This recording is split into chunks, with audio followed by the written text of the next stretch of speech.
McDonald's app not working. So the first thing you want to do is make sure that you have a stable enough internet connection to run the app. And if your internet is stable but still you're having problem, just open your settings and scroll down until you see apps. And then you can search for McDonald's.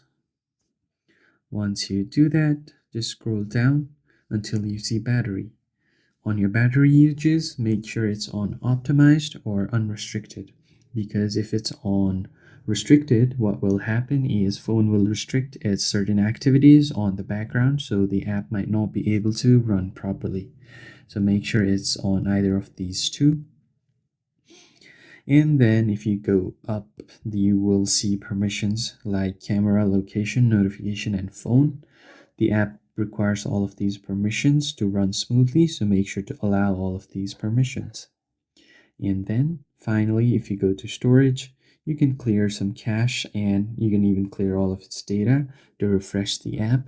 And after you do that, after a quick restart of your phone, your app should be functioning normally. That's how you fix your McDonald's app not working. If you found the video helpful, hit the like button and subscribe to the channel, and we'll see you guys on the next one.